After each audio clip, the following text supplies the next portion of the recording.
One of my favorite things to do when I'm looking for potential clients is to show the value that I can bring to their team. So when you think about e-commerce, I think one of the things that my clients always appreciate is a really good site audit. So what I thought I would do today is to give you an e-commerce checklist that you can use as a site audit for potential new clients, or if you have an e-commerce client and you want to show some extra value or you're just starting to work with them, you can use this checklist as kind of an auditing checklist to help you kind of get going and maybe see some places where there's some opportunities. So if you look here, one of the things that I have pulled up is, and I'm going to audit a Shopify site specifically. So on Facebook, there is Shopify Newbies. If you go into this group, a lot of times you will see new Shopify business owners posting their particular sites to ask for feedback.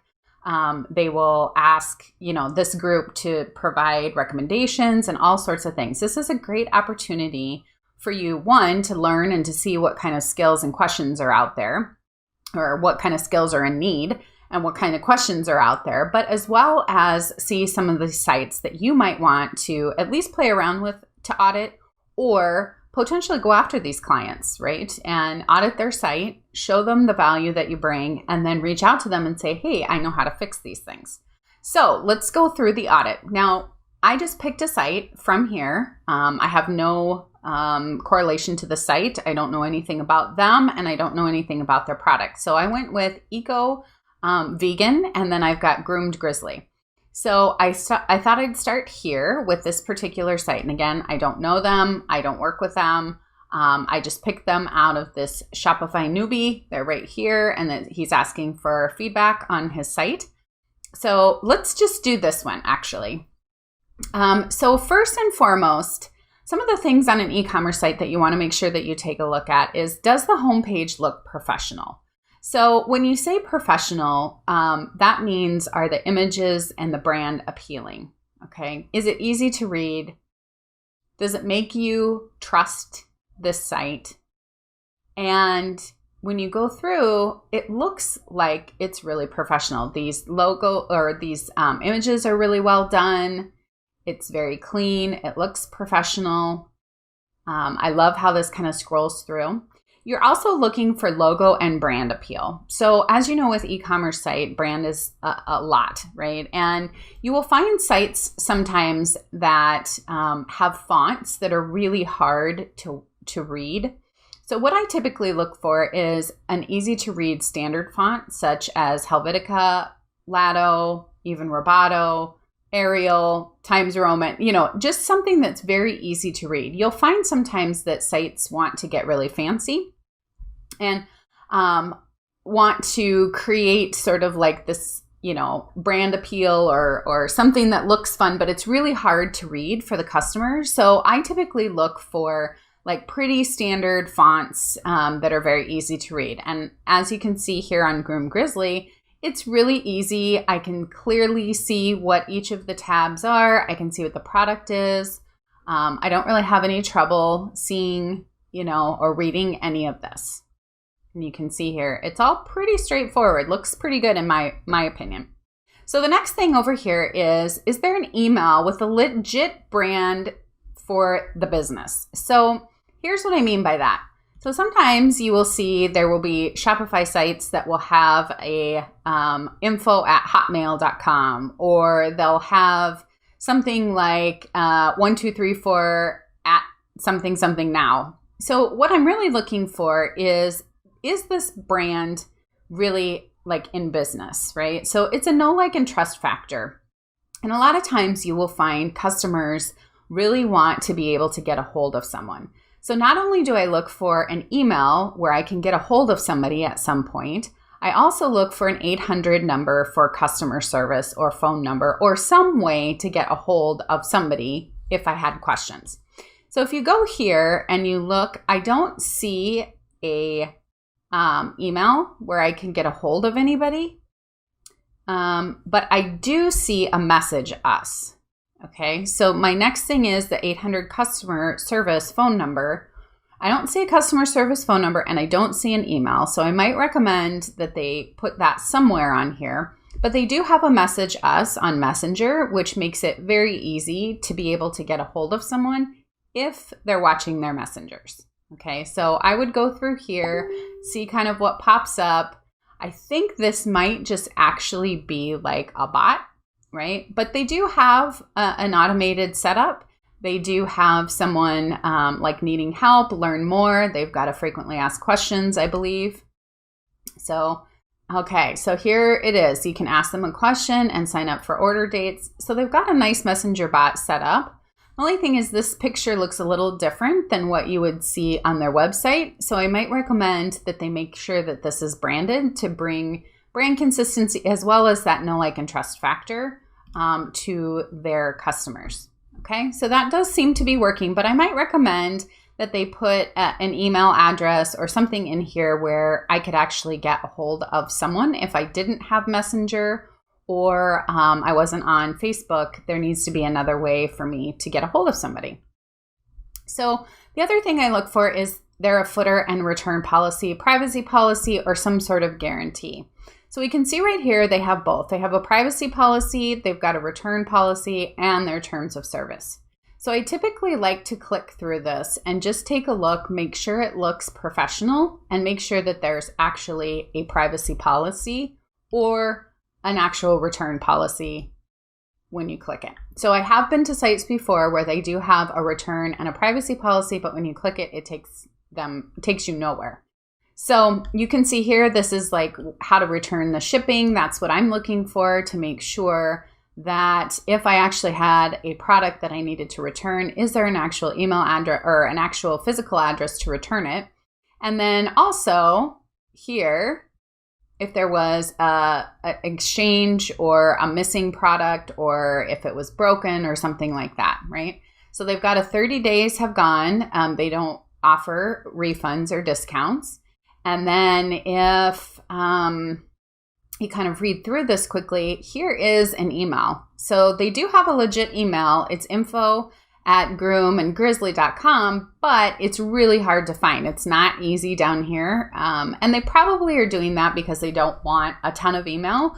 But it also is really hard then, like I said, if people need to get hold of them in a different way outside of Messenger, that makes it really challenging. So we can see that it's legit here. And they've got a terms of services. So that's great. I think it looks awesome. It's well branded. Okay, so then I go down on the homepage and I look for social media sites. Are they shown and are they connected to the active page? So just because you have social media sites doesn't actually mean that they're working, right? So sometimes I click the button here just to make sure that it does actually go to the same site. Now, again, you can see here, okay, Messenger pops up and you can see that they're active. So that's good. The other thing I would look at though is these images. This image looks a little bit different than what we saw on their site. Okay, so I just look to see if it's active, what kinds of things are they posting, kind of just checking them out, making sure they're a legit brand. So I don't see a ton of stuff. Oh, here we go. Now I'm starting to see it. So they're not posting super consistently. And some of the posts might be a little bit out of brand, right? So that could be something that you would recommend if you do, social media or something like that. I also like to check to see if the Shop Now button actually takes back to the site, which it does, and it looks great. Okay, so if we scroll down, I would go through just each one of these and make sure that it actually is legit and go through the process that I showed you on Facebook and just do a quick little audit. One other thing on Facebook that I think is super important for you to take a look at is if you don't have this Chrome helper here called Facebook Pixel Helper on Chrome, I would recommend that you get it. And you can see it up here in my right-hand corner. It's a great tool to kind of audit and just make sure that websites have their Facebook Pixel installed. So you can see here that it does have their Facebook Pixel installed. It shows actually their Pixel ID and it gives you some information. So I can't tell you how many sites I've gone to where they're up and running, but they don't have their pixel installed. And it's a great way to get in with clients, just to say, hey, I was on your website. I happen to work in digital marketing, and I noticed that you didn't have a Facebook pixel. I can certainly help you with that, as well as other e-commerce type support. I do websites, or I do marketing, or I do coding, all sorts of different things. So it's a great way to connect or reach out. So I would highly recommend that. So when we go through and we work through this audit, let's go to the product pages and let's look and make sure that these are high quality and that they actually look professional. Okay, so I'm going to click on one of the products. This actually looks really great. I love how it's just a white background, so it's really easy to see the brand. It's easy to see all the details of it. They're showing different views and different pictures on here. Now, some people will say don't have the zoom factor on, but I think when you're buying a physical product at a certain point, you do want to kind of see what it looks like. And there's like some things that I think really need it and some things I think don't. So this might be a personal preference based on the e-commerce site. So you can just look here, and I would give them an A+ for professionalism on their products.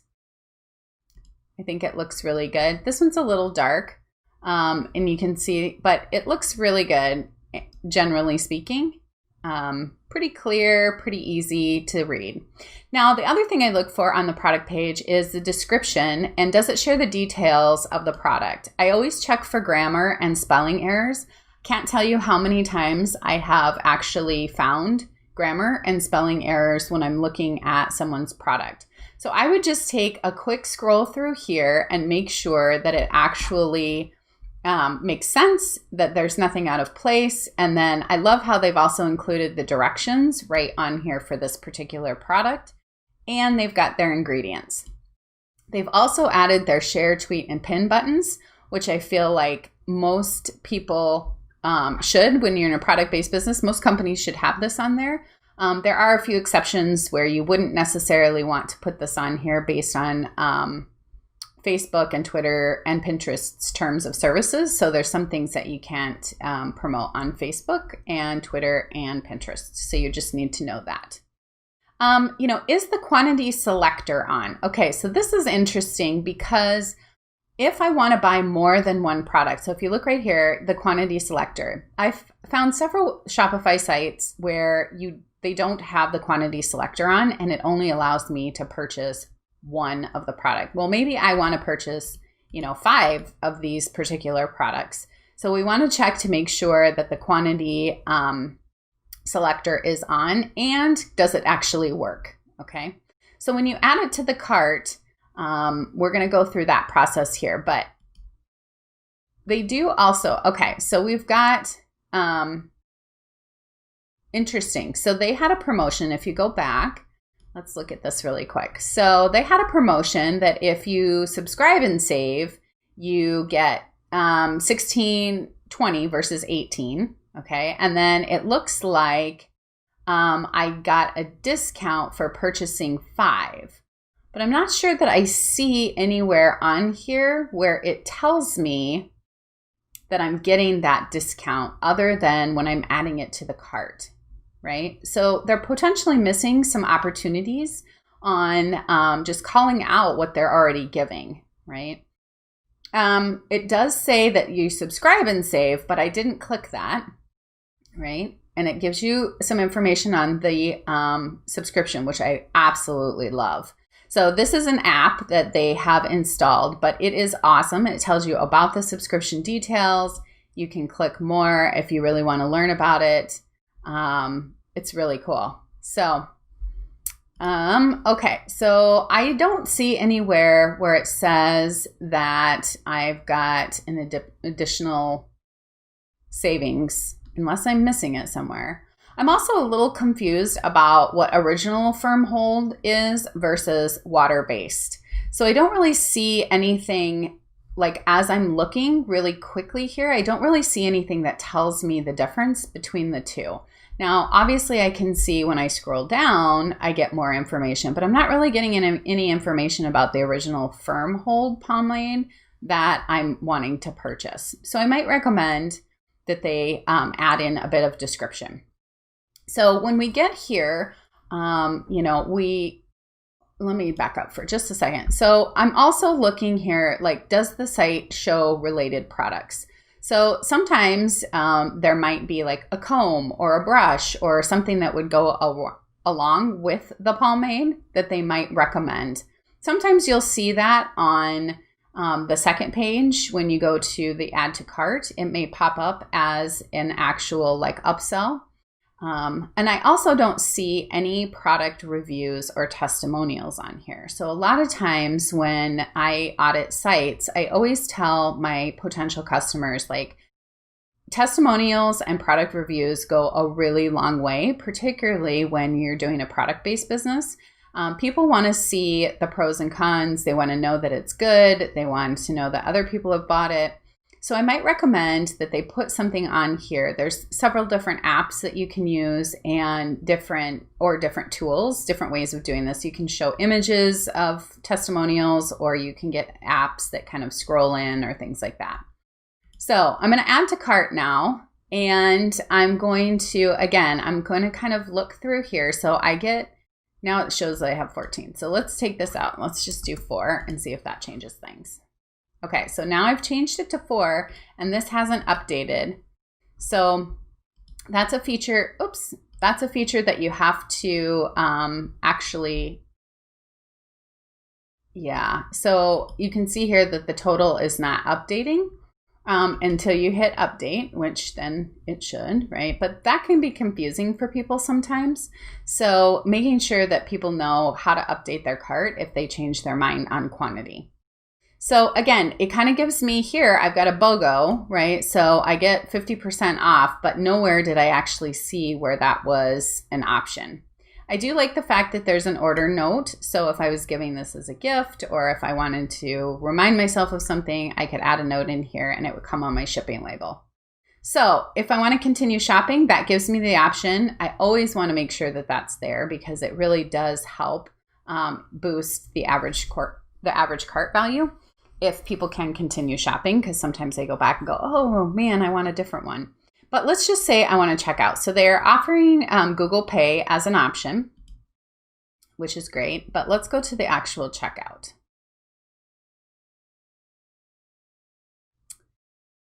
Okay, so it shows here now that I've got the original firm hold and I've got this one here. So now it's broken out my products a little bit differently, and it looks confusing to me as a customer.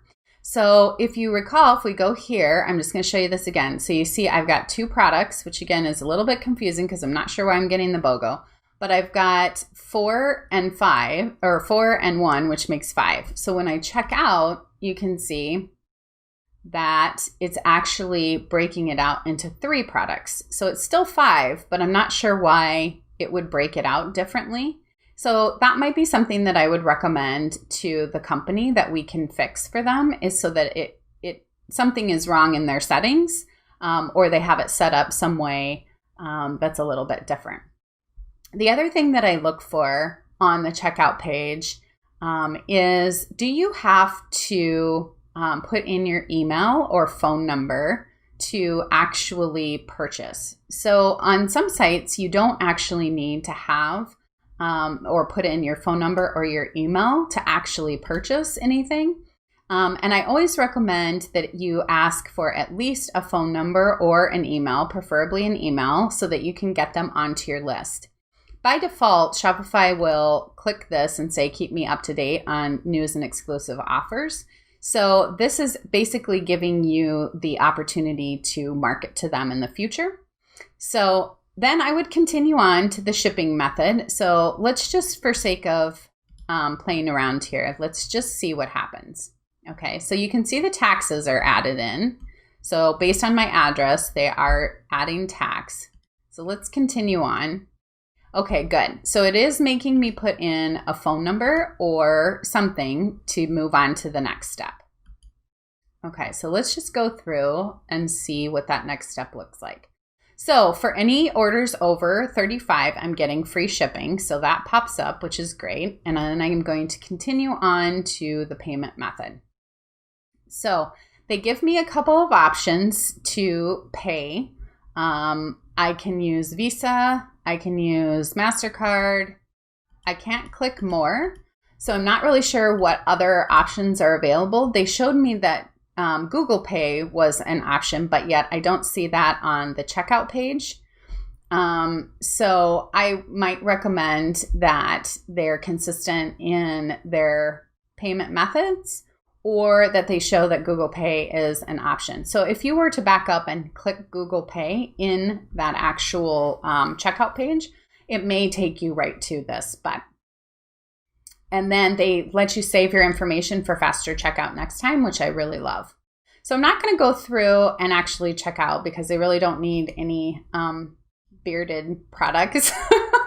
So what I want to do though is go back here to I'm going to go back to their homepage, and we're going to do just a few more little audits here so you can see some of the other things that I look at.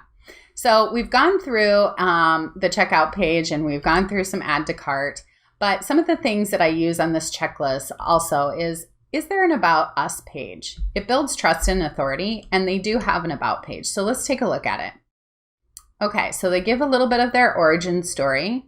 They talk about as a Marine Corps vet, they pledged to donate, which I love. It talks about their vision statement, their mission statement, and then you can read their full story here and who they are and what they do. So that's really cool. And that helps build that trust with this brand by having that particular origin story there, and by being able to see, who they are and why they started the company.